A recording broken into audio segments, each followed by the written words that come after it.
Bom, agora vamos passar para a nossa primeira fala, que é da nossa colega, né, querida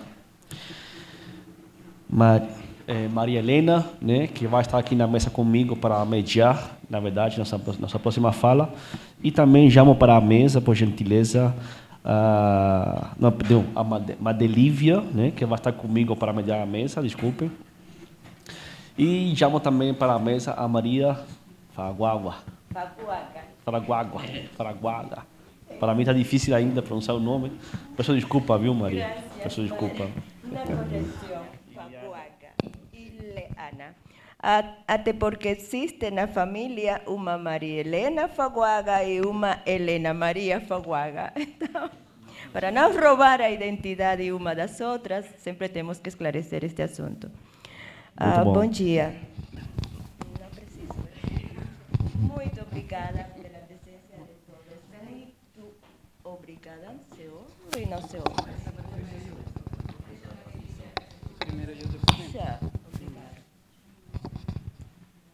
Buenos días. Primero quiero darle gracias a Dios por tener la oportunidad de estar aquí junto a ustedes. Quiero presentar a alguien muy especial para mí, porque estuvo conmigo en la oposición desde Cuba. Yo tuve la oportunidad de salir antes y ella quedó en la isla y no nos habíamos vuelto a ver hasta hoy. Como ella dijo, es María Eliana Faguaguas Iglesia. Vuelves a decir el apellido mal, pero ya saben. Esto es bien complicado. Sí. Bueno, María es una activista, para no equivocarme, afrocubana, mujercista, antropóloga, historiadora y periodista, investigadora, ensayista, profesora y conferencista. Residente en Brasil desde el 2013. Ha publicado 3 libros. En 1912, La matanza de negros en Cuba, La mujer afrocubana, Iglesia Católica y Regla, Ochaifa, y diálogos intraestructurales interreligiosos. Entre otras cosas más, una activista muy activa, súper activa en todo lo que tiene que ver en los derechos de la mujer y cómo exigirlos. Bueno, muchas gracias y ahora le paso a María. Muchas gracias a Marde, es una colega, amiga y activista con quien, como ella dijo, hemos trabajado por muchos años. Y muchas gracias a la universidad, a la academia brasileña en especial. No es fácil colocarnos la Cuba que queda oculta en estos espacios académicos brasileños, ni intelectuales en general brasileños. Entonces valoro todavía muchísimo más esto. Y sobre todo porque yo tuve también una breve oportunidad de trabajar en la academia en Cuba y los considero espacios por excelencia, no estoy diciendo nada nuevo, así deben funcionar espacios por excelencia de construcción y de construcción de conocimiento. Entonces, es una paradoja que tengamos posiciones unilaterales y que tengamos apreciaciones autoritarias en el área de humanidades, ¿no? Es una paradoja grandísima. Entonces, agradezco mucho más la invitación y también la presencia y la posibilidad, y esto me sucede por primera vez fuera de Cuba, la posibilidad de que nos dan los organizadores del evento de que trabajemos juntos cubanos de diferentes partes de la isla, muchos de los cuales ni siquiera nos conocíamos. Y estamos confluyendo en los mismos intereses, los mismos objetivos, como decía el profesor, y es una pregunta que les dejo al aire desde ya. Este mundo mejor que se quiere construir es para ¿quiénes van a ser los excluidos en este mundo mejor? La idea es que haya nuevos excluidos. ¿Por qué? Y entonces ahí entra, por supuesto, tantos temas y todos ellos pueden ser abordados dentro del el gran abanico de los derechos humanos.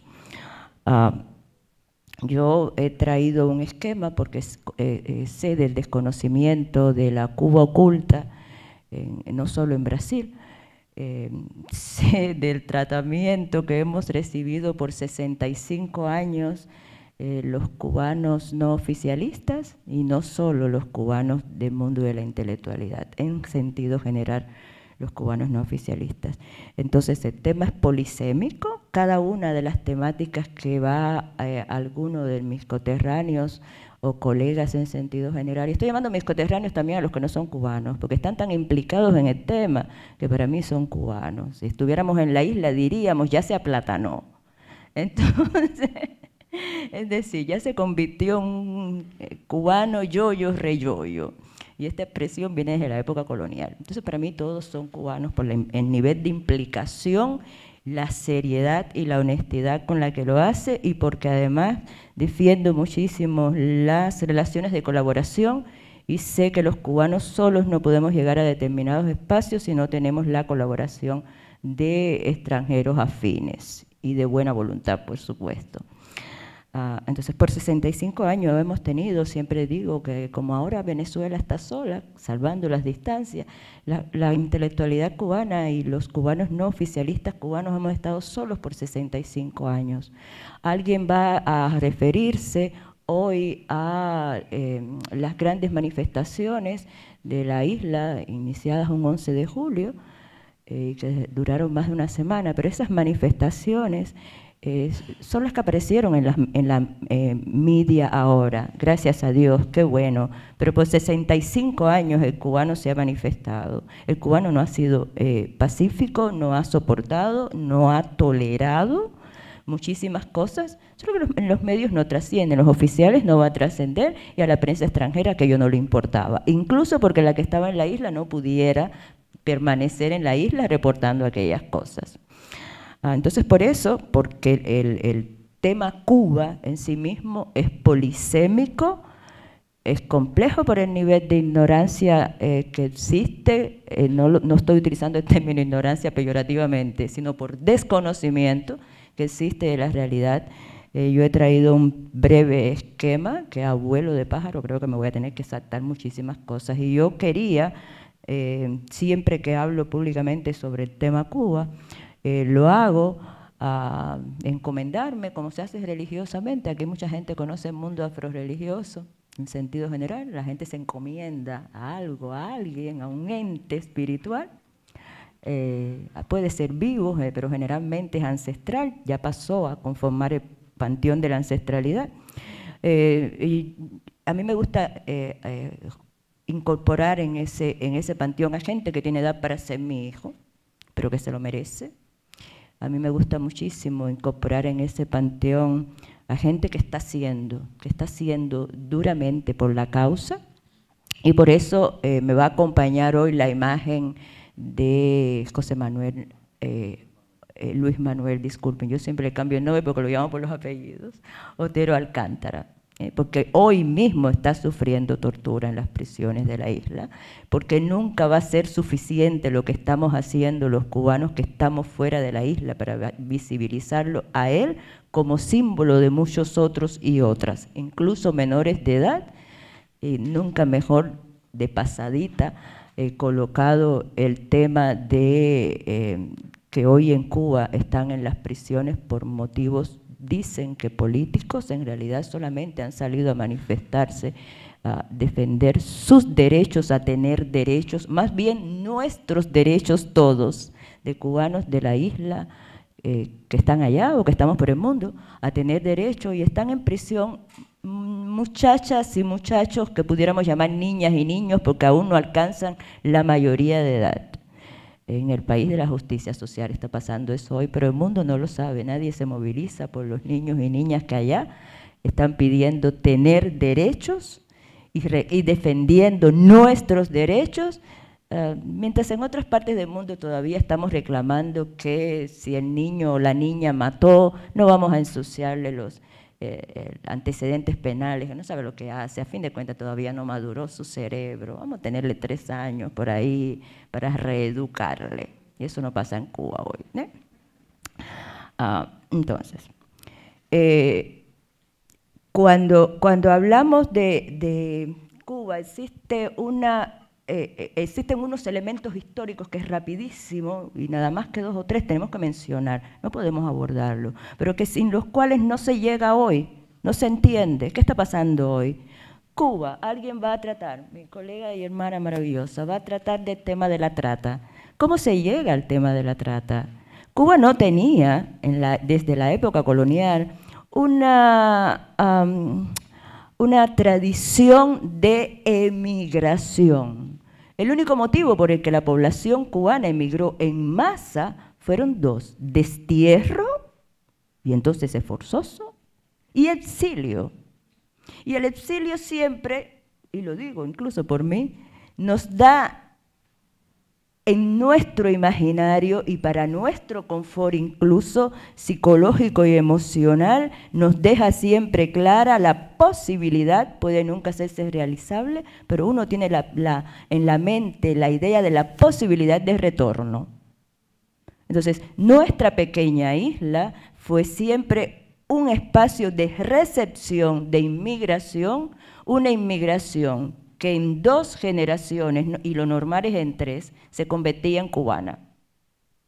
Incluso si muchas veces continuaba siendo los padres, madres o ambos, continuaban manteniendo su ciudadanía extranjera. Los hijos ya eran reconocidos cubanos. Ellos muchas veces se reconocían a sí mismos con la doble nacionalidad. Esa era nuestra realidad. Esto es el elemento histórico. ¿Cómo llegamos a hoy? Siglo XXI, 2024, 65 años del proceso que se dice hasta hoy, proceso sociopolítico que se dice, y económico, ¿no? Hasta hoy, el único verdaderamente justo del mundo, y tenemos sobre todo, pero no únicamente, a nuestras jóvenes siendo víctimas de trata, siendo víctimas de esclavitud por motivos sexuales en el exterior. A veces, y todo tiene que ser dicho, pero no funcionan determinadas cosas si no hay agentes que trabajan negativamente de la propia sociedad. Entonces, todo tiene que ser dicho, a veces en manos de cubanas y de cubanos, que incluso han salido recientemente del exterior, van a la isla y hacen una historia de ayuda y de sororidad a jóvenes que están en estado de desesperación y se las llevan en verdad para prostituirlas y para convertirlas en sus esclavas. ¿Cómo se llegó hasta eso? Es muy interesante que en la Academia Brasileña, cuando se trata el tema cubano, no se ven cosas como esta. Se ve una Cuba, tenemos muchas Cubas, doy gracias a Dios por eso, tenemos muchas Cubas. Pero una Cuba no es excluyente de la otra, no necesariamente son integradoras, ¿eh? Mi Cuba no es la Cuba que comentábamos ahorita cuando veníamos para acá, de los hijos de los más altos dirigentes del poder. Incluso aunque a veces hemos coincidido en la escuela, no somos ni parecidos, ¿ok? De hecho, son el único verdadero sector social en Cuba que constituye una clase hoy por hoy. Una clase parasitaria. Entonces, pero la Cuba de ellos existe, eso es Cuba también. Esa Cuba de la mal llamada clase revolucionaria y que a mí me gusta definir como burguesía castrista, existe, es real. A mí puede no gustarme, no me gusta, pero tengo que considerarla cuando yo hago un panorama de qué cosa es Cuba, pero yo tengo que considerar todo lo demás. Yo tengo que considerar a mi vecina que es prostituta, a tiempo completo o parcialmente por necesidad. Yo tengo que considerar a mi vecino que más o menos se mueve en el mundo de la marginalidad delincuencial, pero no lo reconoce porque es muy duro autorreconocer aquello y me dice, yo estoy resolviendo, negra, ¿qué te hace falta? Y muchas veces es universitario. Y en mi análisis yo no puedo dejar de lado por qué razón mi vecino que es universitario hace esto, por qué razón mi amiga que estudió conmigo hoy es prostituta a tiempo parcial. Entonces, eso también es Cuba, pero Cuba es también cuando vamos a mover las caderas Bourbon, cuando movemos las caderas en el Bourbon aquí, con grupos cubanos de aquí o de allá, maravilloso. Eso también es Cuba. Pero Cuba es José Manuel y no quiero olvidarlo nunca. Belleza. No voy a dejar mi esquema de fuera, gracias. Cuba son esos médicos que tenemos que preguntarnos, y no quiero dejar de fuera esto, que tenemos que preguntarnos por qué razón largan su vida y dejan niños en la cuna, el verso, y madres y padres ancianos que están padeciendo enfermedades para las cuales no tienen medicamento, con un techo que se está cayendo, que no es propio del médico, generalmente es de la abuela, de la madre, del padre. Larga toda su vida allá y viene acá a trabajar. Nunca mejor dicho, lo dijo la colega, en condiciones de semiesclavitud, de esclavitud moderna. ¿Por qué hace eso? Eso también es Cuba. Y Cuba son esos médicos que gracias a Dios no conocía a ninguno en ese momento aquí, pero oraba por ustedes todos los días y le pedía a mi mamá en Cuba, mami, ora por los médicos cubanos que se van a quedar. Y ora para que se queden muchos más, porque yo sé que la liberación va a ser de todos, o no es, pero que la libertad es de cada uno que consiga un pedacito de aire, y eso no lo conseguimos hoy en Cuba, infelizmente. Todos nosotros en Cuba estaríamos en prisión o con unas muertes extrañas y ya seríamos difuntos. Muchísimas gracias, me hubiese gustado mencionar algunos temas más, pero les agradezco muchísimo la presencia de todos y espero que sean muy participativos y colaboradores con cada uno de los colegas que va a exponer temas muy interesantes y de actualidad. Y muy de actualidad no solo para los cubanos. Hay una frase, y con esto voy a terminar, Magde, te lo prometo, hay una frase que no me gusta porque me parece comprometedora además, de nuestro José Martí, que tuvo en aquel momento un contenido muy político, por eso la frase, quien se levanta con Cuba se levanta para todos los tiempos, no creo, me parece muy fuerte, pero quien intenta comprender hoy a Cuba, sobre todo en este continente, va a tener camino andado incluso para sí mismo. Y entonces no vamos a tener un feudo castrista en el Chaco, en Argentina, donde desaparecen gente y se visten de verde olivo y les roban el dinero, igual que a los médicos cubanos. No vamos a tener un Chaco, no vamos a tener chacos reproducidos por el continente. Y otros más, porque ya en todos los países existen estos pequeños feudos castristas. Muchísimas gracias.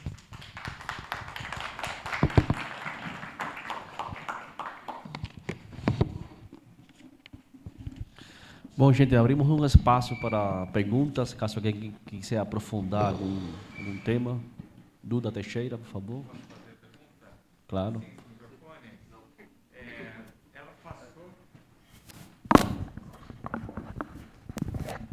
Maria, sensacional a sua apresentação. Você passou um pouquinho... eu sou o Duda Teixeira, sou jornalista. Parabéns aí pelo evento. Vou falar depois, então obrigado pelo convite. Mas a Maria Leana, ela falou um pouquinho da questão de ser mulher negra em Cuba. Então eu queria te perguntar se existe racismo em Cuba e se existe machismo em Cuba. E se você puder responder assim em português, porque eu entendo melhor o português, fica mais fácil para mim, pode ser? Obrigado.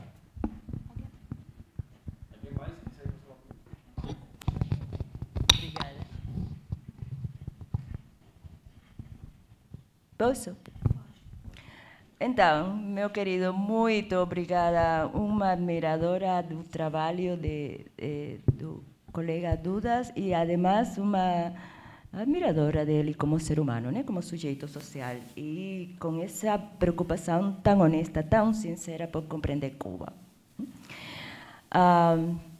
Não só, me desculpem, o esquema nunca conseguiu avançar do primeiro ponto, que eu trazia, e aí estava colocado o tema do racismo. Não só temos racismo em Cuba, vou dizer o porquê, e machismo, senão que se você não conseguir deconstruir que coisa é que é raça neste lado do mundo? Como tem funcionado a categoria, por exemplo, nas ex-colônias hispânicas, que tem funcionado basicamente por fenótipo. Para nós, raça é fenótipo. E esse fenótipo, aliás, fica muito mais identificado com quantidade de melanina em pele. E isto é o que consideramos basicamente raça. Não chegamos para o assunto biológico, não. Nós reduzimos raça a isto. Fenótipo, aparência, basicamente textura de cabelo, forma da boca, mas fundamentalmente pele. Isso é a coisa mais importante no meu país. Nos nossos países, ex-colônias hispânicas. Isso por uma parte. Racismo, que coisa que é racismo? É uma estrutura de poder. É uma estrutura de poder com fundamento econômico, desde sua origem, como quase todos os assuntos de relações de poder, é uma estrutura de poder. Fundamento econômico, temos que trasladar isto para que seja válido, ou tiveram que trasladar isto para fazê-lo válido à estrutura política.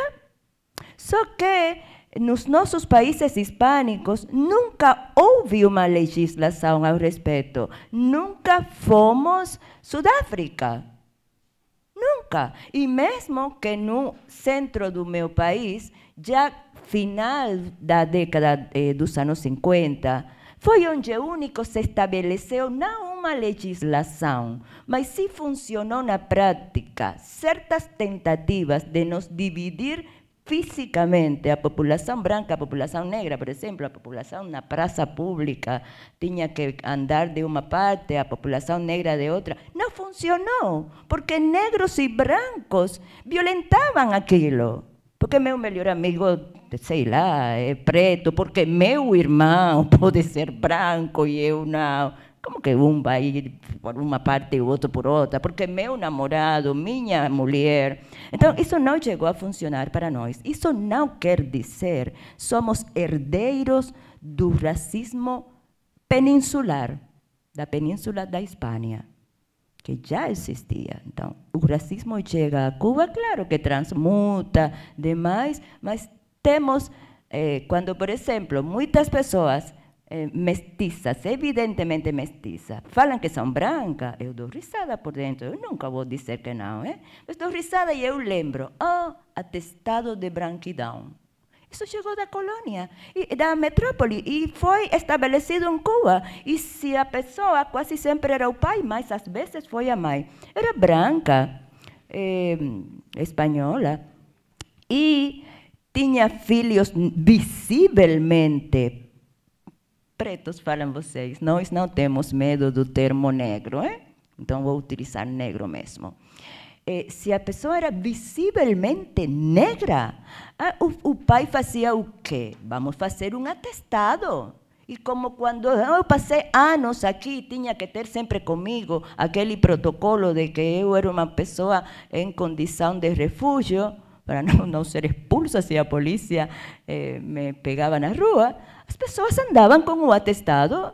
Então, se estavam em um espaço que era para brancos e chegava alguma mal chamada autoridade colonial a reclamar para essas pessoas, era só tirar do seu atestado: olha, eu sou branco, eu não sou isso que você vê, não é, eu sou branco. Então, o nosso racismo tem se construído diferente, mas tem ficado, por os últimos 65 anos, após aquele discurso do ano 62, no qual Fidel falou: aqui se acabou o racismo, aqui todo mundo dança com todo mundo. Como você vai trocar a mentalidade das pessoas? Como ia me dizer ele, eu não tinha nascido, mas como ia me dizer ele, após quando eu sofri o racismo e não conseguia falar disso, porque virou tema tabu até de pesquisa, não se poderia nem pesquisar. Como eu ia estudando na melhor escola do país, eu cheguei com 11 anos e olhei assim para todos e pensei: 5.000 alunos, eu sou quase a única preta aqui. será verdadeiramente que aquilo que eu ouço na escola, eu via na escola primária, preto e burro, é certo? Porque éramos muito poucos. E os meus amigos tinham manifestações racistas como as sudafricanas. E o racismo se transmite na casa. Tá? Então, tínhamos. E é que você não tira a construção racista, tira por decreto, nem por vontade. Né? Isso tem que ser trabalhado e você não pode se recusar a fazer isso se verdadeiramente você quer terminar com discriminações em sentido geral, não só com o racismo. O racismo que começa assim, que se estrutura como sistema e é político, o racismo vira doença e a pessoa muitas vezes é vítima. Sendo racista, não se percebe como racista e a pessoa está experimentando ser a vitimizada pelo racismo e também não compreende. Tá? Então, não identifica, mas temos. E temos um machismo muito interessante o nosso. Né? Temos um machismo que basicamente é uma mistura, não unicamente, mas basicamente é uma mistura do patriarcado hispânico da época, que está muito misturado com preguiça, pela história da península, né? E o capital humano que chegou a nos colonizar. E está muito misturado com o machismo diverso africano. Então, é muito interessante e, às vezes, ao interior das famílias pode ser muito divergente. Por exemplo, hoje, quando se está falando tanto, graças a Deus, da diversidade de gênero e não só de sexo, eu sempre penso em termos das masculinidades da afrodescendência. Em Cuba, até hoje, existe um ditado muito ruim que eu vou tentar traduzir em palavras que possam ser ouvidas na academia. Preto, quando se sente discriminado. Preto, mas não sou gay. E muitos homens negros falam, eu posso ser qualquer coisa, não gay. E isso vem de lá, daquele machismo. Então, sim, temos. E se expressa politicamente, infelizmente.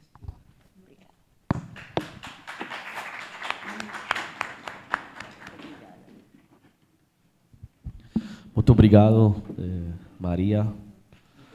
Não vamos arriscar a mencionar o sobrenome de novo. Bom, interessante as falas, né, da Maria com relação à raça, relações raciais em Cuba. Isso me faz lembrar muitas experiências também aqui no Brasil, né, como cubano no Brasil e também como professor aqui na faculdade sobre as relações raciais. E também queria dialogar um pouquinho com a Maria, né, inclusive com a pergunta que fez o Duda, uma pergunta bem ao ponto, né, sem muitos rodeios, né? Existe ou não racismo em Cuba e machismo em Cuba? Muitas pessoas pensam que o Cuba, por ser um país que se diz, né, socialista, que se diz progressista, etc., digamos que apagaria esse tipo de discriminações, né? Mas sim, eu concordo com a Maria e agradeço o Duda pela pergunta, porque dá a oportunidade da gente ampliar o debate, justamente relacionado com a temática da mesa, raça e igualdade. E eu fiquei pensando muito quando a Maria estava conversando, na própria fala que alguns de vocês já conhecem, né, do professor Kabengele Munanga, que faz referência a como no Brasil uma das maneiras como o racismo se reproduz é justamente através da negação da sua existência, né? E Cuba é um típico exemplo disso, né? Inclusive, Kabengele Munanga relata como é que, numa pesquisa nos anos 90, se não me engano, ao povo brasileiro se lhe perguntavam, né, existe racismo no Brasil? Falavam não, né? Não, desculpa, falavam que sim, existe racismo. Ah, tá. E você é racista? Não, eu não sou racista, né? Então a maioria falava que existia racismo, mas ao mesmo tempo a maioria falava que ele não era racista. Então isso traz uma contradição, né? Se todo mundo fala que não é racista, mas ao mesmo tempo fala que é racista, então cadê o racismo? Né? Então, existe toda uma tendência assim, a negar sua existência, e Cuba é outro exemplo, né, desse Brasil que algumas pessoas conhecem. E o Estado fez todo, justamente, né, facilitou esse apagamento. Né? E como falou Maria também, inclusive proibiu esses debates em sala de aula, porque se Cuba era revolucionária, etc., né, marxista, etc., era impossível que isso pudesse existir, porque o comunismo não é racista. Né? Um paradoxo bem grande, obrigada. Tem um paradoxo grande que eu compreendo muitas vezes, que a compreensão desde o exterior se faz mais difícil se você não conhece minimamente a sociedade cubana. Porque tem sido política exterior prioritária desde a chegada do castrismo ao poder, África. Então, até muitos africanos falam, não, você vive em um paraíso, Cuba é o único país que não é racista, como você vai me falar que Fidel Castro era racista?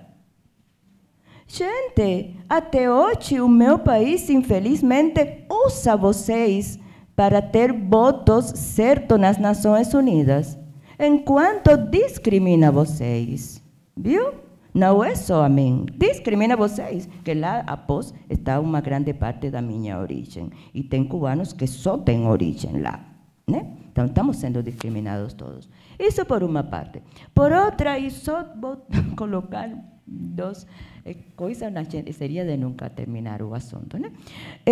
Eu gostaria muito, quando se trata do tema étnico-racial no meu país, as pessoas lembrarem que por mais de 30 anos não tivemos uma política ateísta em Cuba. Foi muito mais ruim o assunto. Tivemos uma política ateizante, porque o Estado se declarar laico, laico não, nunca tinha feito isso, ateu, é seu direito, mesmo eu não concordar, ou a grande parte da população não concordar, mas é um direito muito perigoso quando as pessoas que estão representando esse Estado, que estão tirando meu direito soberano e de todos nós a dizer como vamos ser como nação, se eterniza no poder. Aí vira problema. E, aliás, acha que eu tenho que rejeitar a minha religião. E tem sido pior, todas, mas tem sido muito pior com os afro-religiosos. Tem sido cruel. Como quando se reprimia na rua os jovens com seu cabelo longo, tal, será pior com os jovens pretos. E até hoje, se vocês quiserem, convido vocês, se alguns querem ir a Cuba, que temos umas praias maravilhosas, é certo, e porque tudo deve ser conhecido de primeira mão, sempre falo, não acredite, vai lá, tá? Mas para experimentar a realidade, não vai lá para morar com os Castro, gente, viu? Aí, se vocês quiserem conhecer parte da realidade étnica racial em Cuba, eu convido vocês a ir um domingo, quando as damas de branco andam pela Quinta Avenida, que vão gritar para as que não são brancas.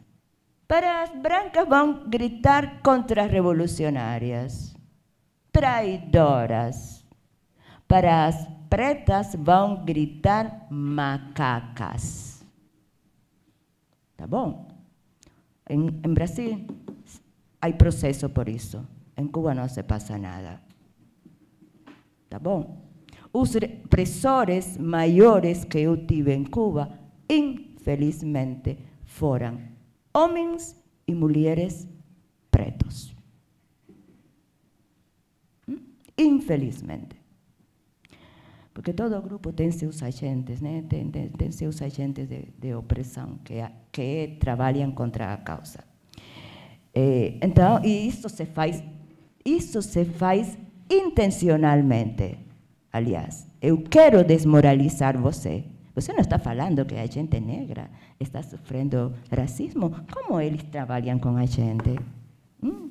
É isso aí, então. É muito complexo o assunto do racismo castrista. E tem que ir lá, se vocês quiserem experimentar. Obrigado, Maria. Bom, interessante demais, né? Me lembra muito várias frases, né? Maria falou uma frase que revela a maneira como se manifesta esse racismo em Cuba. E aqui estamos, né? Temos muitas ferramentas. O Brasil é bem relevante em termos de discussões raciais, né? Inclusive referência para outros países. A gente não pode deixar de destacar o conceito de racismo estrutural, né? Que a gente conhece bastante aqui no Brasil, que em Cuba o governo tem tentado apagar, mas se visualiza muito bem, por exemplo, na quantidade de pessoas negras em certos cursos específicos, né? Então, se visualiza bem nas pessoas negras nos altos escalões políticos, né? Um país que, similar ao Brasil, tem mais de 50% de população negra, mas aí não estão representados nos principais espaços de poder em Cuba. Isso diz alguma coisa sobre o racismo estrutural. E falando de igualdade, também temos uma desigualdade até inclusive da própria valorização, né? Temos frases, além das que mencionou a Maria, por exemplo, ditados negro para sair, né? Isso te diz alguma desigualdade em termos do que significa ser um negro, né? Eu casei com um negro, mas um negro de sair. Ou seja, significa que o negro não é para sair. Sair significa, nesse sentido cubano, algo, né? Exatamente. Quando você fala isso, significa que o negro, por natureza, não é assim, né? E falando esse vínculo também, Maria, com a questão da machismo, da homofobia, também temos essa frase, né, esse ditado em Cuba de que ser negro e gay é o pior, foda-se, vai se afocar, né? Então, são frases que revelam, né, mostram esse racismo, né, e esse machismo da sociedade cubana, e isso não passa por invisibilizado, né? Então, obrigado, Maria, pela sua presença.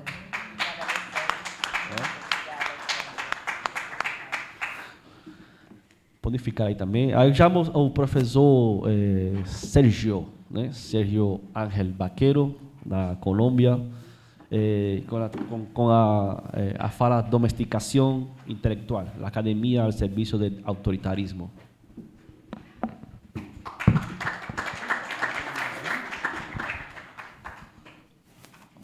Bom, o professor Sergio Ángel Baquero é professor associado e pesquisador sênior do Programa Cuba, da Escola de Política e Relações Internacionais da Universidade Sergio Arboleda, em Bogotá, Colômbia.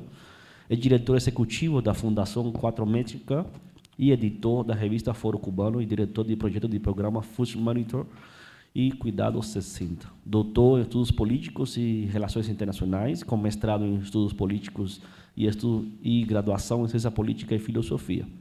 Entre suas publicações recentes estão as compilações dos livros Los Mitos de la Revolución Cubana, Stagnation and Regression of Utopia, de 2023, e How Do You Eat in Cuba? Diálogos sobre a segurança alimentar, né? Sérgio, seja muito bem-vindo e muito obrigado por sua presença. Passo a sua palavra. Muchas gracias, Hans. Muchas gracias a la Universidad Federal de Goiás y a su Facultad de Ciencias Sociales, a la Fundación por los Derechos Humanos en Cuba y, por supuesto, a todos ustedes estudiantes y aquellos que también vengan del profesorado acá en la universidad. De entrada me excuso por no hablar en portugués, pero también agradezco a la traducción simultánea que han permitido para este evento.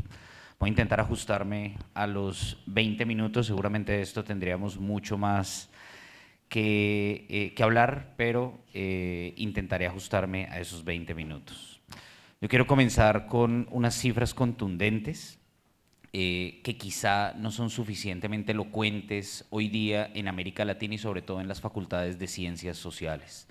En Venezuela se reportan 1.550 hombres y mujeres, 1.550 hombres y 230 mujeres presas después del 28 de julio de 2024 que se desarrollaron las elecciones presidenciales.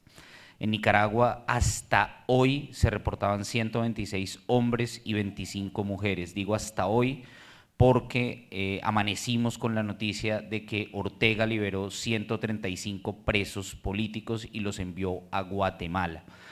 Eso habría también que verlo en términos de lo que significa para la estrategia de una dictadura.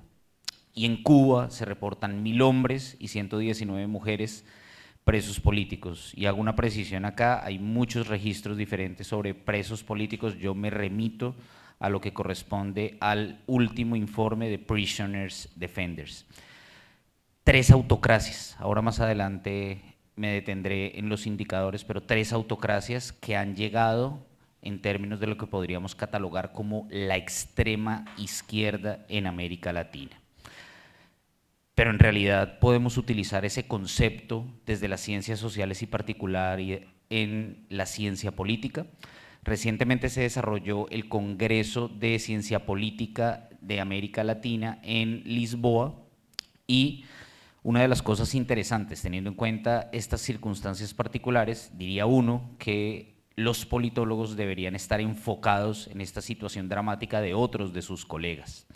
Sobre Cuba encontramos 12 ponencias, sobre Nicaragua 29 ponencias, sobre Venezuela 10 ponencias, del total de ponencias presentadas en todo el Congreso. Cuando se habla de extrema derecha, podemos encontrar al menos 20 registros, pero cuando hablamos de extrema izquierda no hay un solo registro. Repito, en este momento en América Latina, las 3 autocracias podríamos catalogarlas como de extrema izquierda y no están hablando los politólogos de extrema izquierda, no existe conceptualmente esta aproximación. Armando Chaguaceda, un colega cubano radicado en México, utilizó el concepto de ceguera voluntaria para hacer esta caracterización. Él habla de 3 fenómenos. El primero, no poder ver. Cuando se habla del no poder ver, básicamente lo que podemos decir es cuando no tenemos la forma de acceder a esa información para familiarizarnos con un suceso. Pero también habla de un no saber ver, no sabemos dónde buscar para podernos familiarizar con ese suceso. El fenómeno de América Latina nada tiene que ver con el no poder ver o no saber ver, tiene que ver estrictamente con un no querer ver. Se sabe dónde está la información, se conoce lo que está allí, pero no se quiere ver. Nadie quiere ocultar que en Cuba hay una dictadura, pero es el Disneylandia socialista y nadie quiere mirar de manera diferente a esta isla. The Politics of Political Science fue un texto publicado, no en 2029 como dice ahí, sino en 2019, por Paulo Rabeca, un uruguayo, que básicamente reflexionó sobre lo que había pasado con la academia durante las dictaduras de Chile y de Uruguay durante la década de los 70s y los 80s. Era interesante su trabajo porque la tesis generalizada es que cuando hay procesos de desdemocratización, hay procesos de afectación en la academia que conducen al estancamiento de las disciplinas. Los hallazgos son tremendamente interesantes. Mientras que en la dictadura de Uruguay se produjo un estancamiento disciplinar producto de la mayor represión y en muchos casos el encarcelamiento de profesores y el exilio de muchos de ellos, el caso de Chile fue totalmente diferente. En Chile, la mayor represión condujo a un proceso de fortalecimiento disciplinar. Por supuesto, no era cualquier ciencia política, era una ciencia política de corte autoritario, era una ciencia política al servicio de la dictadura de Augusto Pinochet. Esto nos deja de presente algo que es de interés para las ciencias sociales y es esa relación entre el saber y el poder y esa relación intrínseca entre el desarrollo científico y los regímenes políticos.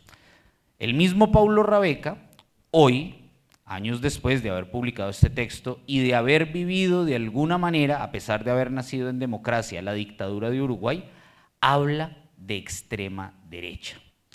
Por supuesto, la extrema derecha es una amenaza para toda la región, pero insisto, Hay 3 dictaduras en América Latina y las 3 dictaduras son de extrema izquierda y nadie está hablando de extrema izquierda en las ciencias sociales. Debemos empezar un proceso de decolonización y, por supuesto, no abandonar los estudios sobre la ultraderecha, pero sí deberíamos entender que hay otros usos conceptuales que nos llevan a comprender estos otros fenómenos políticos. Para este trabajo y para preguntarnos cómo se domesticó a los académicos e intelectuales en Cuba, Nicaragua y Venezuela, tomo los índices del proyecto BIDEM de democracia liberal y de libertad académica.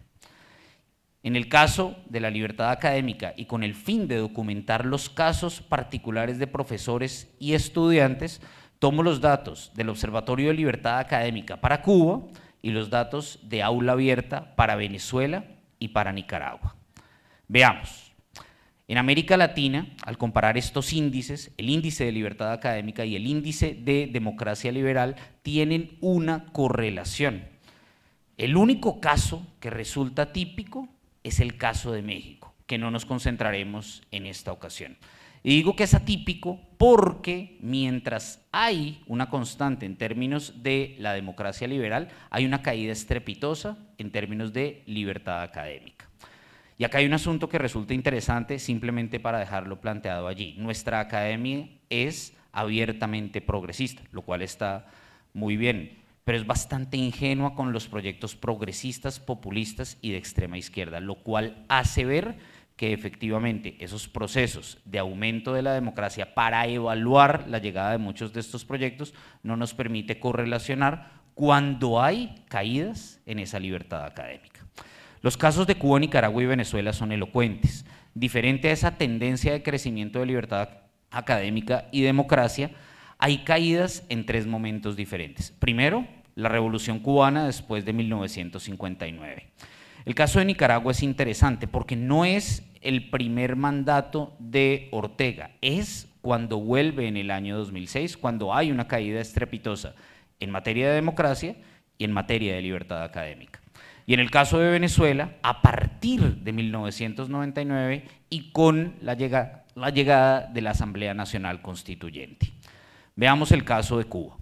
En términos de democracia participativa hay una correlación directa, no solamente con la llegada de la revolución en 1959, sino incluso con la caída previa, con el mandato de Fulgencio Batista o la dictadura de Fulgencio Batista. La libertad académica, a pesar de haber caído, tiene un salto estrepitoso posterior a la nacionalización de la enseñanza en 1961. Esto daría para hablar mucho más. He intentado sintetizar lo que he catalogado para Cuba como la domesticación por nacionalización. 3 fenómenos. El primero, la universidad es para los revolucionarios. Todo aquel que no piensa como el régimen básicamente debe ser expulsado. Esta no es una máxima planteada por mí, es una máxima expresada por la ex viceministra de Educación Superior, Marta Mesa Valenciano, en el año 2019, en el caso particular de una profesora expulsada del Instituto Superior de Diseño de la Universidad de La Habana, Omara Ruiz Urquiola.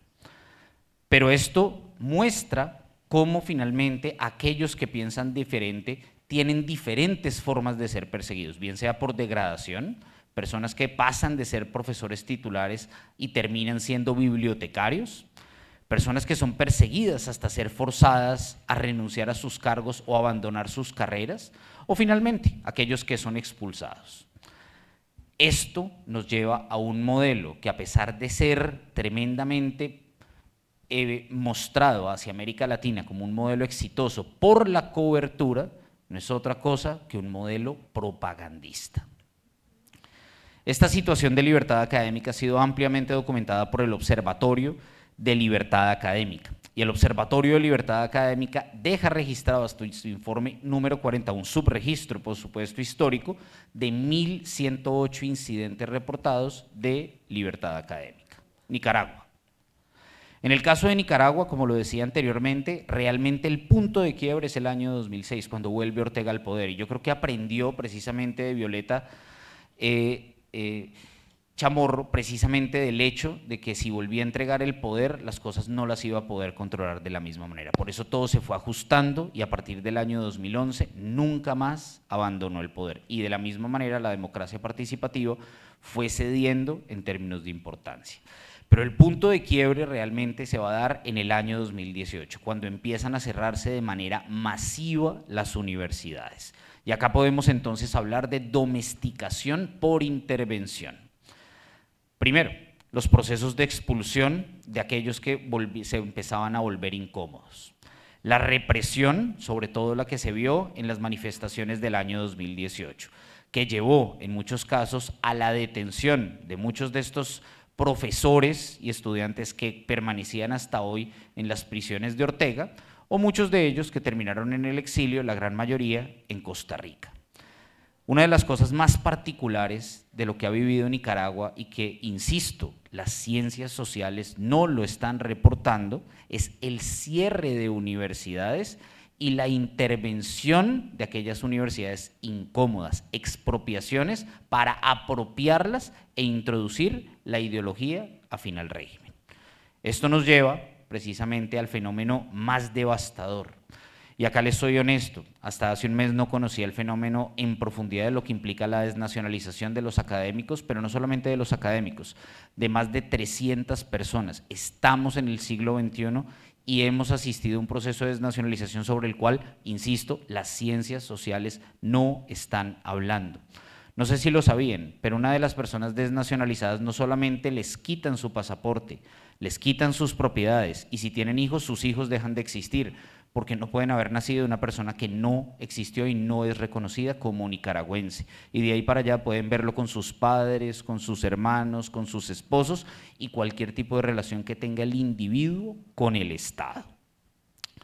Estos datos han sido registrados por aula abierta y dejan ver que al menos hasta el año 2023 habían sido intervenidas 27 instituciones de un país realmente pequeño con una academia bastante limitada hasta ese momento. Acá algunas de las universidades que han sido o bien canceladas o cambiadas por otras instituciones que terminan siendo afines al régimen de Ortega. Y Venezuela. Nuevamente, el punto de quiebre es la transformación de la Constitución a partir del año 1999. Con la promesa de una ampliación de la democracia se fue construyendo progresivamente un régimen que al día de hoy ya es una autocracia cerrada. La libertad académica desde el punto cero empezó a ceder, pero el punto de transformación aquí no fue como el de Nicaragua y el de Cuba, sino que se dio por pauperización y por represión. Primero, esta fue una estrategia muy particular de Hugo Chávez. No pudo controlar las grandes universidades nacionales y lo que hizo fue crear sus propias universidades. ¿Qué universidades creó? Universidades como la Universidad Bolivariana de Venezuela, universidades que contaron con la participación, y acá hay un tema que también era otra de las propuestas que habíamos hablado con Hans, y es la cooperación autoritaria. Allí hubo una participación muy importante del régimen cubano para contribuir con profesores para poder alimentar estas universidades, pero no profesores de calidad, profesores que llevaron el dogma a las universidades recientemente creadas en Venezuela, también acompañadas con misiones. Uno de los asuntos más dramáticos, y insisto, no lo habló la academia, y se los digo también en términos de los congresos, pasamos de ver colegas venezolanos en los congresos por montones a que a partir del año 2016 desaparecieran. Esos datos que les di antes no eran los datos que ustedes hubieran encontrado antes de 2016. Un profesor hoy en Venezuela se gana $3 y no es una mentira, no es propaganda, es la realidad que ellos mismos describen. ¿Qué harían ustedes ganando $3 para sobrevivir? ¿Podrían llegar hasta acá, hasta la universidad siquiera? Finalmente, la etapa más álgida de la última etapa de represión en el gobierno de Nicolás Maduro. ¿Qué ha pasado? Represiones masivas desde 2014, 2018 y recientemente con las elecciones. Profesores que debieron irse al exilio, estudiantes que decidieron abandonar el país y caminar por América Latina. Y finalmente, la detención masiva de todos aquellos que pensaban diferente. Muchos de estos datos han sido registrados por aula abierta, pero hoy hay subregistros de lo que ha pasado después del 28 de julio. Dejo simplemente algunos elementos para la discusión. El primero, hay una correlación entre los procesos de autocratización y esos procesos de pérdida de libertad académica. Esas condiciones socioeconómicas que fueron afectando, porque esta no ha sido una realidad exclusiva de Venezuela, los profesores en Cuba también tienen salarios irrisorios y la inflación también se los está comiendo vivos. Eso también ha conducido a un proceso de pauperización muy interesante en términos de esa correlación entre las dos dictaduras. Esa pauperización que empezó a vivirse en Venezuela también empezó a afectar a Cuba y ahí hay unas relaciones muy particulares entre estas dos academias. Lo tercero, precisamente ese control de la educación por nacionalización, intervención o creación de instituciones paralelas, como finalmente dio al traste con ese proceso de domesticación. Y finalmente, la última etapa que estamos viviendo, y es esta etapa de radicalización de estas tres revoluciones que prometieron transformaciones, tres revoluciones que prometieron traer mejores condiciones, sobre todo para el mundo de la academia. ¿Por qué? Por el derecho a la educación. Y tres revoluciones que terminaron finalmente llevando al traste lo que estábamos considerando como una progresión de derechos. Muchas gracias.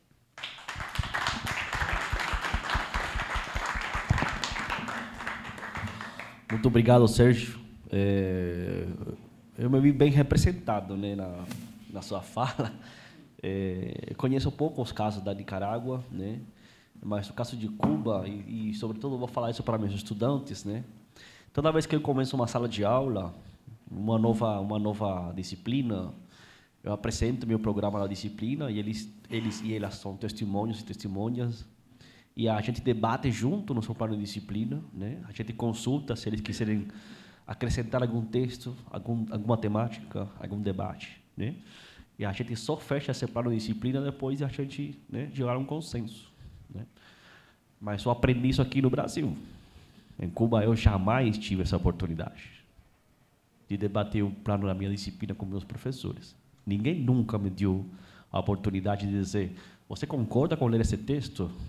A gente lia o que eles, né, enviavam. E aí está representado, né, o que o Sérgio fala sobre esse estancamento das disciplinas, né? Que isso não é pouca coisa, né? Porque a construção do conhecimento, e aí entra Cuba, mais uma vez, que Cuba se fala muito de Paulo Freire, né? Exatamente, né? Exatamente. Mas eles dizem, né, que são muito freirianos, mas Freire, a primeira ideia de Freire é justamente construir o conhecimento coletivo a partir das experiências dos estudantes. E isso passa pelo plano da disciplina, né? Então é bem contraditório. E essa frase, Sérgio, que você mencionou de Cuba para os revolucionários, eu fui testemunho disso. Isso não é, né, agora. Eu fui contra-revolucionário que eles pensaram que não ia ir para a universidade, que eles não queriam que eu fosse para a universidade.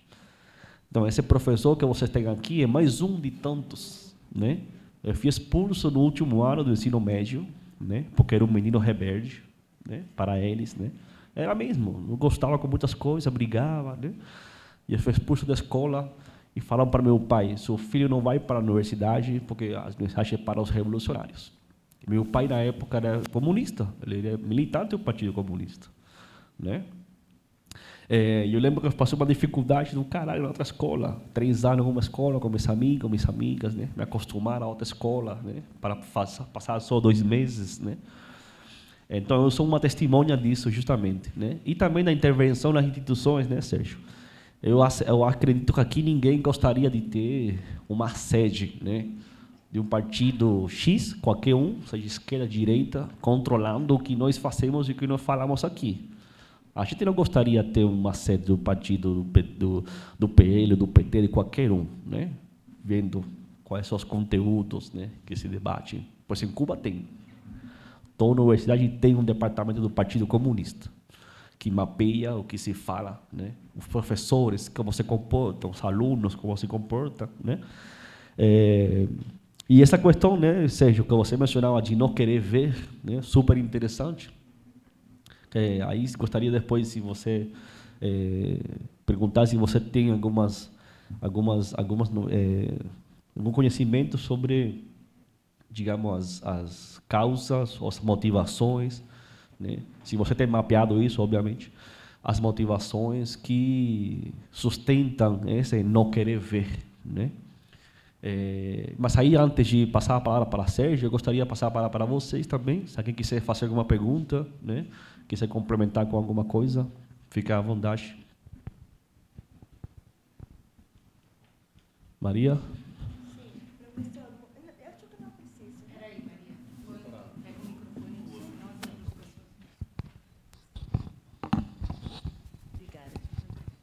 Professor, muito obrigada. Eu também me senti identificada aí em diferentes momentos. E sou mais velha do que ele, tenho idade possivelmente para ser sua mãe. Então, eu sei, de fato, às vezes, primeiro isso iniciei nas minhas pesquisas, mas depois, colocada como um sujeito político, eu também reclamava às vezes, é que o próprio sistema tem estabelecido os mecanismos, conheço o colega Chaguacera, tem estabelecido os mecanismos para construir a gente como seu inimigo.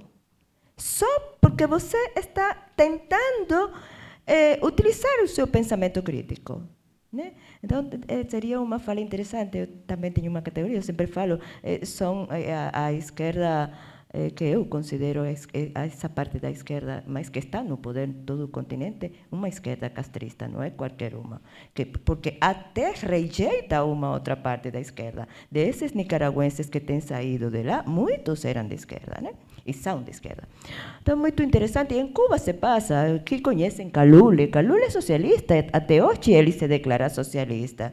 Na minha época de estudante universitário, era uma grande esperança dos comunistas cubanos, até mesmo sendo um opositor até hoje, e assim, né?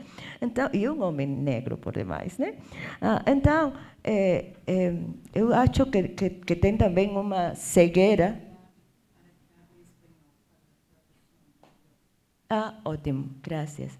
Yo creo también que hay una ceguera autoinducida, porque muchas personas que van de aquí a allá y descubren, me dicen cosas tan tontas como, todo eso que usted hablaba es verdad, María, pero ay, los cubanos son tan felices. Me parece hasta una falta de respeto conmigo como cubana, en fin. Y estoy hablando no de cualquier un que anda por las ruas, que anda aquí por la calle y va a tomar mojitos en La Habana Vieja. No, estoy hablando de los intelectuales de acá, ¿no? Entonces, yo quería saber, porque mi origen es como historiadora. Entonces, hay una experiencia en el continente, seguramente que usted sabe mucho más, perdón, que yo de esto. Hay una experiencia que para mí resulta muy preocupante en el continente, de que siempre que la izquierda se asume como extrema izquierda en el continente, llega a establecer esos, y nunca ha sido como ahora,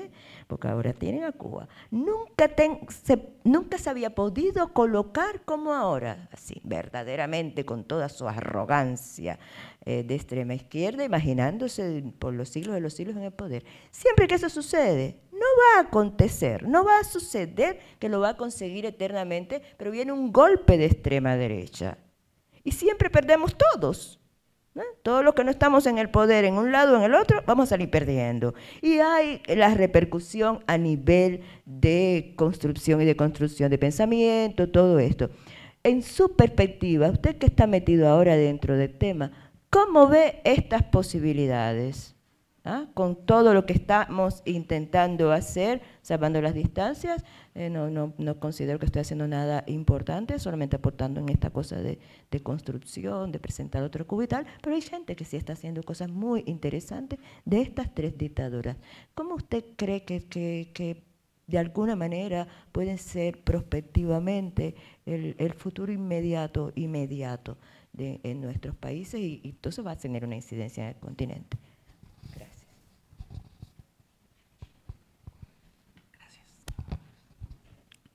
Bueno, muchas gracias por la pregunta de Hans y por la pregunta de María. voy a arrancar con la pregunta de María, haciendo una precisión.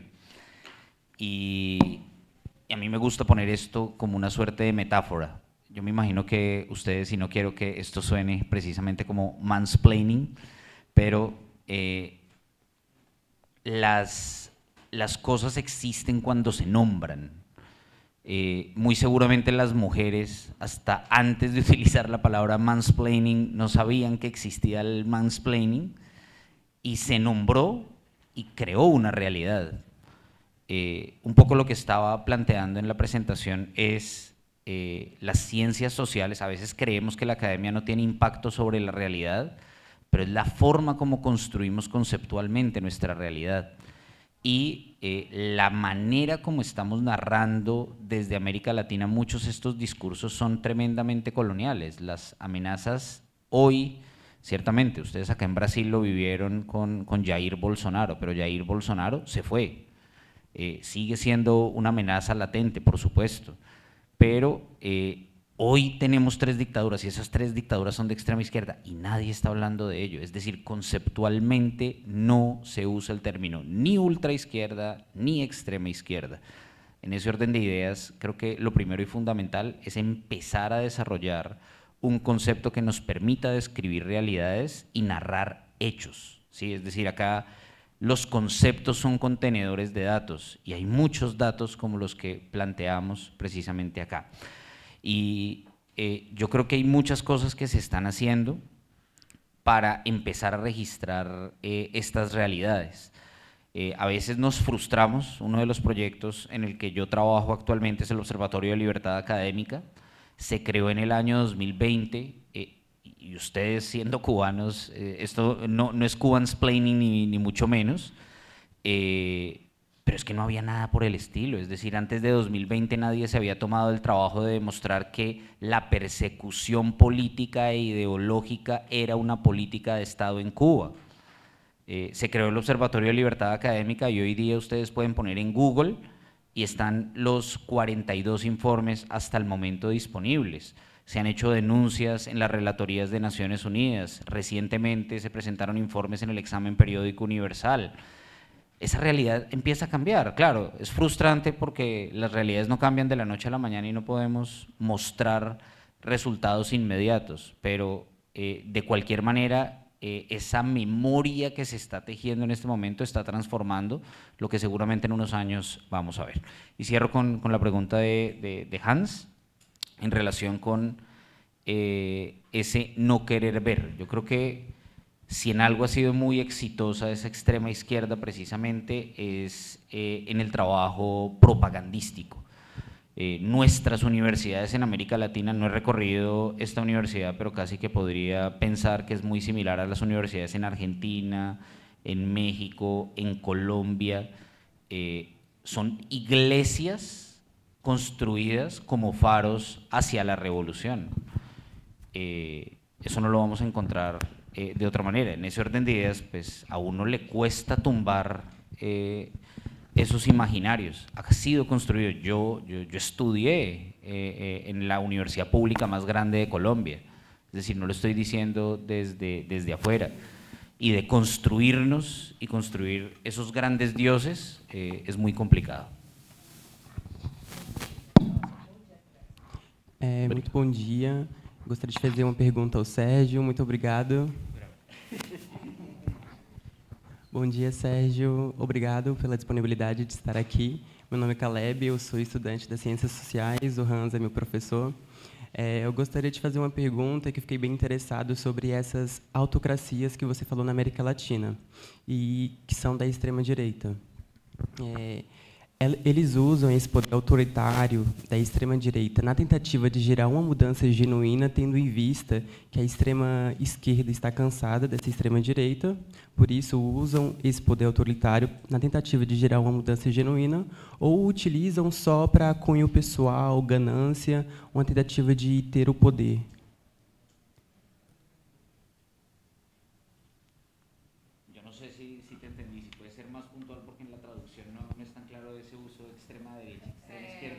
Extrema esquerda, isso. Se puedes precisar mejor la pregunta para entender. Isso. Isso, é que a extrema esquerda utiliza um poder autoritário, mas na tentativa de gerar uma mudança genuína, ou se eles usam esse poder autoritário na tentativa de só uso pessoal, de poder, de ganância.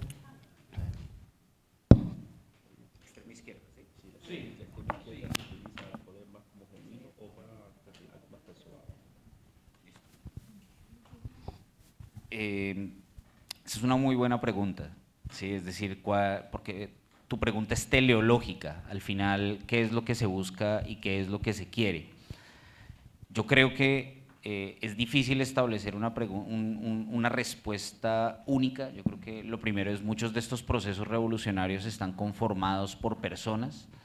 Yo creo que dentro de los mismos procesos, muchos de acá seguramente fueron pioneritos y seguramente en su momento creyeron en los procesos, vivieron en familias insertas dentro de los procesos revolucionarios. Sus padres creyeron en muchas de estas transformaciones, sus padres o sus abuelos participaron de las misiones de alfabetización. O sea, con esto lo que te quiero decir es, los procesos revolucionarios y con ello también la construcción del poder no es como algo que está alejado de nosotros, sino también es construido y hacemos parte de nosotros mismos. Y a veces las personas creen firmemente en muchos de estos ideales. Y en ese orden de ideas hay momentos en los cuales ya las personas empiezan a darse cuenta que han sido utilizadas, que esto no va para ningún lado, y ciertamente que el poder termina instrumentalizándolos. Tres cosas veo yo ahí. Lo primero, muchos de estos procesos que se pensaron de alguna manera se transformaron por el camino cuando hay una conciencia diferente estando en el poder al estar antes del poder.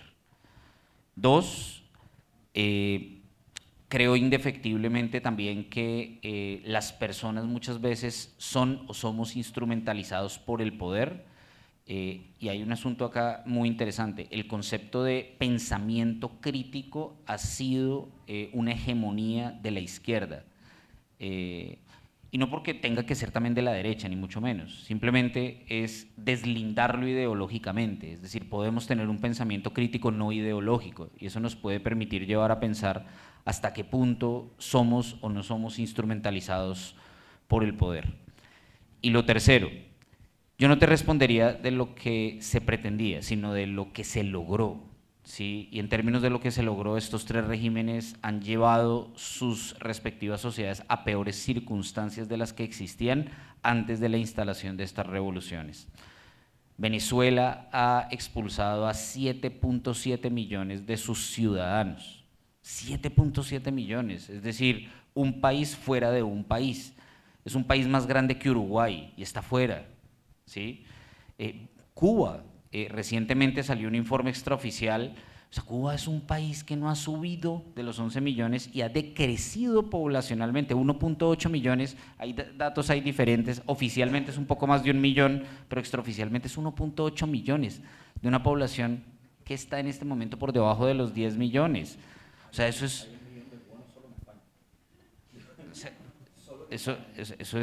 un absurdo. De Nicaragua. Nicaragua es un paisito en Centroamérica, un poco más de 1 millón de habitantes fuera. Insisto, no te puedo decir en términos de lo que se pretendía, pero sí lo podemos ver desde el punto de vista, o sea, hay una pancarta que salió por estos días a propósito de la intervención del embajador de Uruguay en la OEA, y es: nosotros no salimos a hacer turismo, los venezolanos no salieron a hacer turismo, los venezolanos, nicaragüenses y cubanos no salieron a hacer turismo. O sea, esas migraciones masivas no se producen de la nada. Ustedes lo vivieron con la dictadura acá, el Cono Sur lo vivió dramáticamente, pero hay una diferencia sustancial. Hoy hablamos de las dictaduras que se vivieron en América Latina cuando las dictaduras eran de derecha. Hoy no estamos hablando de manera consensuada en toda América Latina de estas otras dictaduras, porque no hemos construido y no tenemos un consenso conceptual. ¿Sí? Espero haberte respondido. Gracias, muito bom. Eu vou passar a palavra para Luiz, que também pediu a palavra, mas antes vou dar só uma complementação, porque poderia, inclusive, depois favorecer o Luiz na sua própria fala, e a importância desse conceito, de construir um conceito, né, justamente pelos impactos que isso tem na própria academia. E eu sou, mais uma vez, um exemplo disso.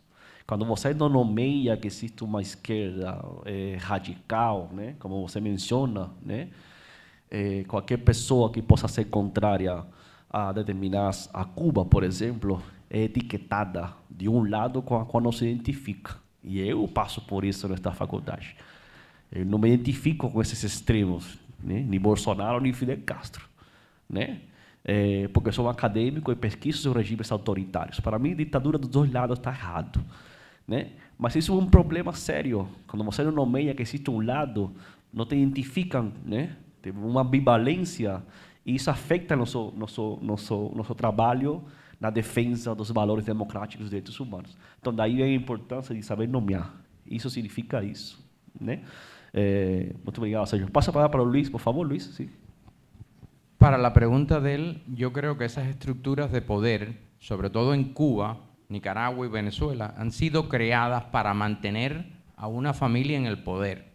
En Cuba, ninguna familia apellido Castro puede ser enjuiciada por cualquier cosa. Esa estructura ha sido creada para mantenerse en el poder. En Nicaragua, nada le pasa a ningún familiar de Ortega. Es para mantenerse de nuevo en ese poder. Es lo que él estaba preguntando. Antes criticaban a Batista y ahora tienen algo peor que ha durado 65 años. Salieron de una dictadura para meterse en otra. Y yo estoy completamente de acuerdo contigo, porque yo viví también en la era de Franco en España y me tocaron dos dictaduras diferentes, de izquierda y de derecha. Yo estoy en el medio, igualito que tú.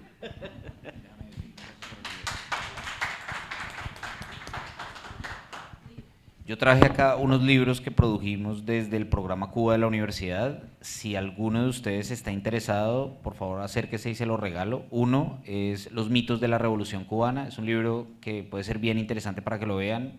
Mitos en educación, mitos, o sea, la gran calidad de la educación cubana, qué tan real es, los mitos de la calidad en términos de la salud, mitos en términos, por ejemplo, de temas alimentarios, etcétera, etcétera, etcétera, por ejemplo, con la libreta. Otro, que es precisamente de este tema que hablé hoy, que es el color de las ideas. Acá tenemos discursos, normativas y casos, precisamente de cómo la persecución política e ideológica es una política de Estado. Y algo que no hablamos hoy, o que no hemos hablado al menos hasta ahora, y es el 11 de julio de 2021, que fueron las últimas manifestaciones masivas que se desarrollaron en Cuba y que produjeron más de 1000 presos políticos el 11 de julio. Si alguno de ustedes quiere, pues acérquense y les regalo estos libros. Muchas gracias. Bom, gente, então vamos dar uma pausa rapidinho. Vocês estão convidadas para um lanche lá fora, né? E a gente volta em breve, tá bom? Fica à vontade, tá?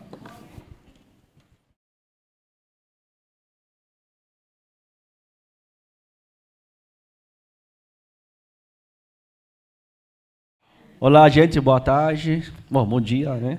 Ainda. Essa é a fome já. Acabei de... Então, retomando nossas atividades, né, no nosso seminário, eu gostaria de chamar para a mesa agora a Magdelívia Hidalgo, que é uma integrante da Fundação para Direitos Humanos para Cuba, né, e que a minha querida amiga Maria, né, vai apresentar, né? Magdelívia, pode ir já vindo para cá. É um gosto, é um grande prazer estar novamente com Magde e que agora ela seja quem leve a fala, né? É uma pessoa, é uma mulher em particular, mas é uma pessoa muito especial para mim, alguém que eu respeito e admiro muito, profissional e também como uma lutadora pelos direitos humanos em geral e pelos direitos das mulheres em particular. Aliás, do bacharelado em contabilidade e ciências econômicas que ela tem, ela fez estudos de produção de rádio e televisão en los Estados Unidos, tienen experiencia de se reinventar y tienen trabajado intensamente con radio y televisión Martí. Mas, desde antes de llegar ao exilio, que acho uma palavra bem mais gráfica que refúgio, antes dela sair de Cuba e chegar ao exilio, ela estava trabalhando e planejando com e para as mulheres de maneira independente, o qual em Cuba significa de maneira opositora, em todo o país. Né? Em todo o país, com os riscos que isso tinha. E assim foi que ela criou a FLAMUR, a Federação Latino-Americana de Mulheres Rurales, mas mesmo fora do país, e isso também é muito, para mim, para admirar, especialmente pelas condições da ilha, situação política, repressão tal, ela continuou, ela não se esqueceu da gente em Cuba, ela não se esqueceu das mulheres em Cuba e até hoje ela continua a trabalhar em projetos mesmos para as mulheres dentro da ilha. Então, ela tem contribuído e contribui muito para o empoderamento e trabalha aliás, com a Fundação dos Direitos Humanos, né, já profissionalmente neste momento. Então, tem a palavra. Tengo una. Muito obrigado, Madre Lívia. Bueno, vuelvo a decirles que quiero darle gracias a Dios, como siempre. Es lo primero que hago desde que me levanto. Quiero agradecer a la universidad por darnos la oportunidad de estar aquí con ustedes, a Hans y Milena, que de verdad que han hecho un trabajo increíble, y a todos ustedes por estar presentes. Como dijo María, María es algo muy especial para mí, es recíproco todo el cariño que nos tenemos. Y voy a tratar un tema importantísimo, y es la trata de personas, pero sabemos que la trata de personas es la esclavitud del siglo XXI. Eso lo hemos visto y les voy a hacer muy breve en cuanto a lo que tengo que irles explicando para que vayan conociendo. Sobre la propuesta que traigo. Bueno, ya que hoy nos reunimos aquí para exponer la crítica situación que rodea a la población cubana, especialmente el irrespeto a la dignidad humana.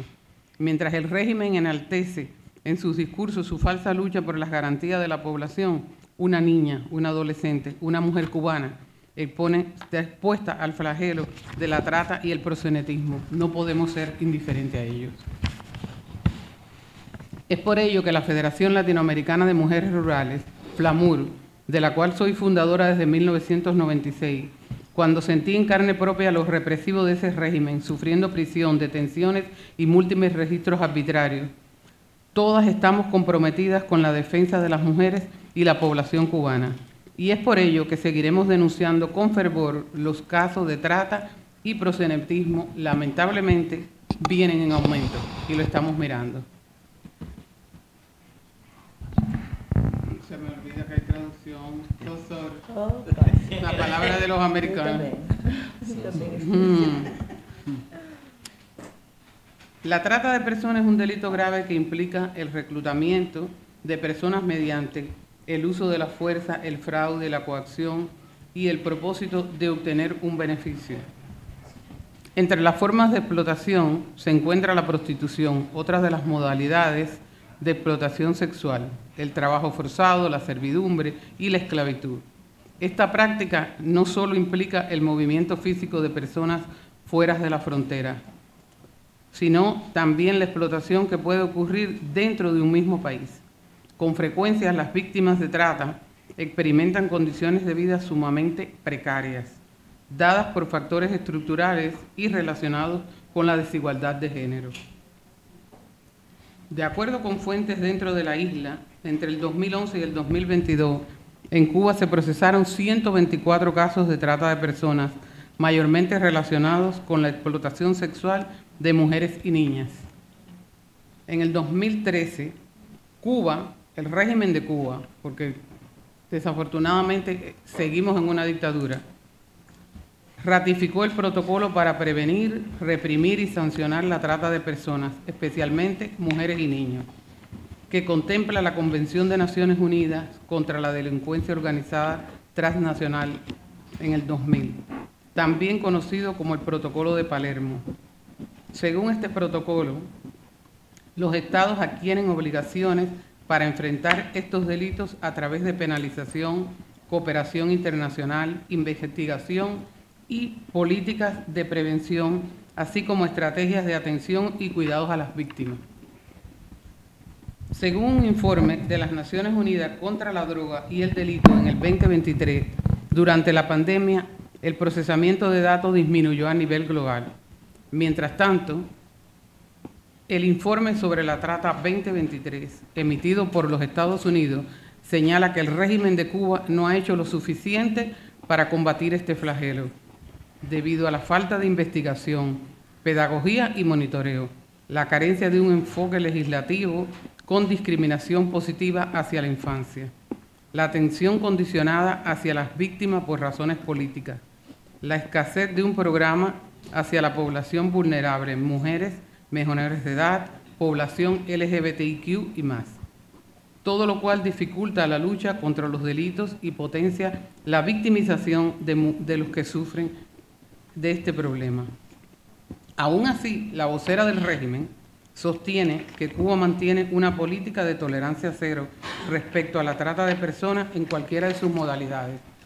¿Cómo pueden decir que existe una tolerancia cero cuando son miles las mujeres que están siendo tratadas dentro de Cuba? Están sufriendo en carne propia, están yendo a otros países y cuando llegan a esos lugares que han sido invitadas por tengo muchos casos documentados, pero le puedo dar un breve ejemplo, que han sido invitadas por un español que no se va a casar con ella, las va a llevar para que conozcan la familia y cuando llegan allí no ven a su familia nunca más, hasta que logran pasar años para volver a reencontrarse con la familia. Entonces, por todo esto, la ONU sugiere enfoques basados en derechos humanos, igualdad de género, lo que implica acceso integral a servicios de justicia, apoyo social, así como la adaptación de propuestas policiales a nuevas modalidades delictivas.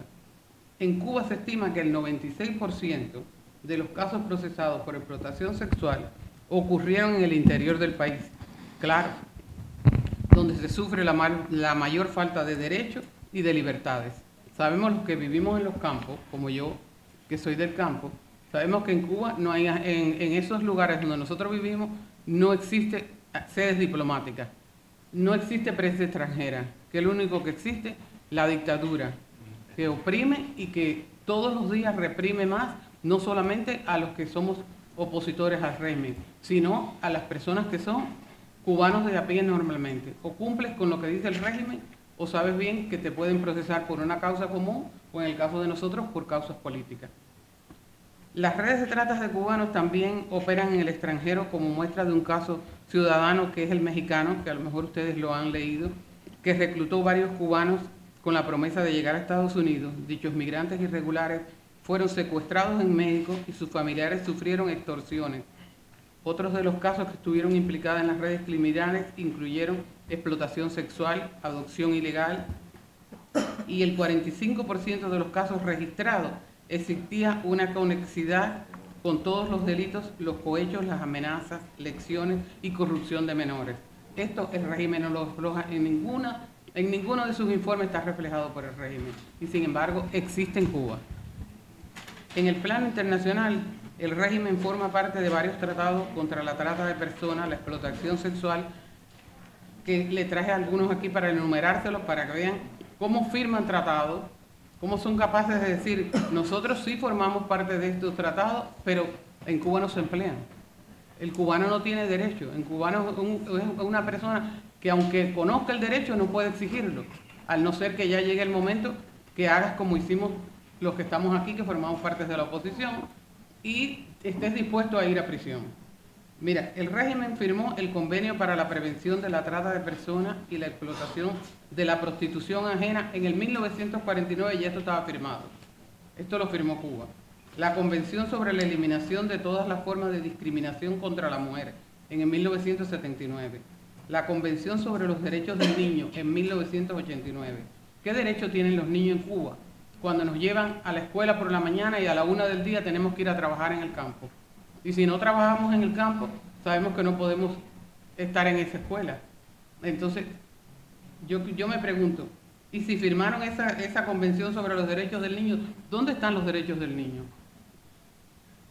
Los convenios 182 y 029 de la OIT sobre las peores formas de trabajo infantil en 1999.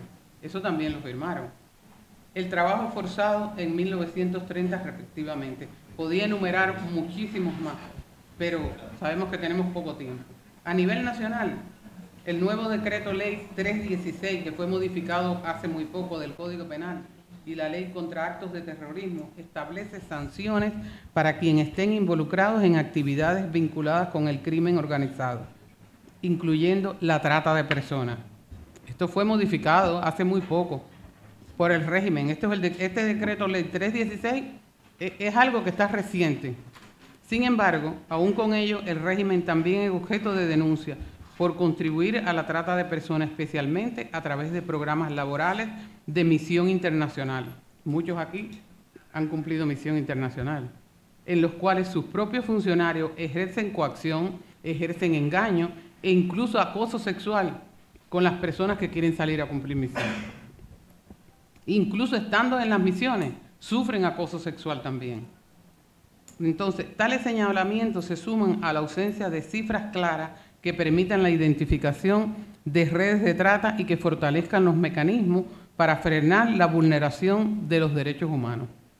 Si bien la Federación de Mujeres Cubanas, que es afín al régimen, mantiene un discurso garantista de los derechos de la Convención Interamericana para prevenir, sancionar y erradicar la violencia contra la mujer, conocida como la Convención de Belén do Pará, ahora no sé si lo dije bien, pero la convención está ahí, la pueden buscar desde 1994. Esta sigue sin ratificarse en Cuba, lo cual pone de manifiesto la actitud pasiva del régimen en todas las formas y medidas necesarias para la implementación real de políticas y normativas que protejan a las víctimas, particularmente cuando su vulnerabilidad resalta por razones de género, orientación sexual y edad. Por primera vez, la Federación de Mujeres Cubanas, afín al régimen, ha reconocido que casi 10.000 familias y más de 16.000 mujeres y niñas viven en situaciones de violencia. Hoy, como lo dijo Sergio, 110 mujeres fueron... Sergio habló de las presas. Esto sigue sobre la situación de las violencias. 110 mujeres fueron asesinadas por sus parejas y exparejas. Quiere decir que son 110 mujeres que están documentadas, que fueron asesinadas, y el régimen hace caso omiso. Yo comentaba con uno de los colegas que están aquí que el policía puede ver que tu esposo te está dando golpe y dice, eso no es problema nuestro. Y matan a las mujeres y no hay ninguna consecuencia. Los hombres siguen en las calles. Entonces, el régimen cubano debe juzgar y perseguir fuertemente estos delitos, pero no lo hace. Debe entender que es responsable de ello, no solo por acción, sino también por omisión. Es decir, el régimen se hace cómplice no solo de contribuir directamente al crimen, sino por no hacer nada para combatirlo. Nuestra misión desde la sociedad civil, en defensa de los derechos humanos, es exigir justicia y visibilizar los casos para que las víctimas y sus familiares comprendan que no están solos, que tienen derecho y que pueden denunciar y que existen estos abusos. Exponer el caso cubano en lo referido al tráfico de personas obliga unas precisiones preliminares. No se trata de un país con mafias dedicadas al tráfico, sino de una mafia capturada en el Estado y que lo ha puesto a su servicio. Una de sus líneas de actividad ilícita incluye la exportación de personas. La mafia oligárquica cubana, haciendo uso de instituciones estatales y de su conglomerado privado, conocido por las siglas GAESA, hoy controla más del 70% de los recursos nacionales y el 95% de las transacciones en divisa. Además, monopoliza en condiciones de trabajo forzado la explotación de profesionales a los que arrebata el 90% de sus salarios, sean profesores, sean deportistas o médicos. Solo por este concepto, la corporación privada GAESA ha sustraído salarios a los médicos en prestación internacional por un valor total de 70.000 millones de dólares en los últimos años. Esto no es poco dinero, esto es mucho dinero.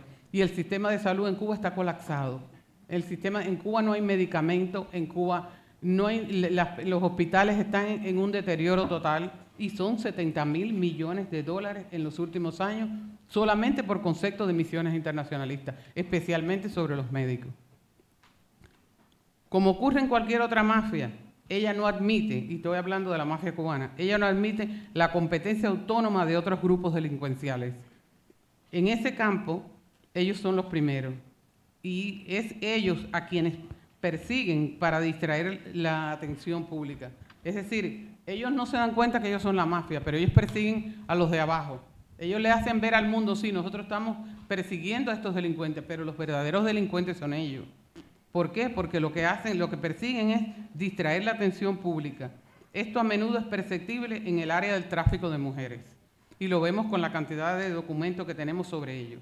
Otra de las violaciones a los derechos humanos son las 119 prisioneras políticas, entre ellas 5 menores de edad, 2 personas transgéneros, quienes aún sufren condenas políticas.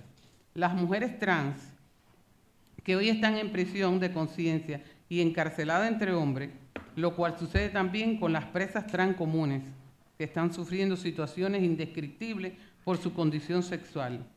Pero tampoco puedo dejar de mencionar que Naciones Unidas acaba de condenar el trabajo forzoso a presos políticos cubanos, quienes trabajan dedicados al carbón y a la zafra. Sabemos que el carbón es algo que se vende muchísimo en Europa y muy caro.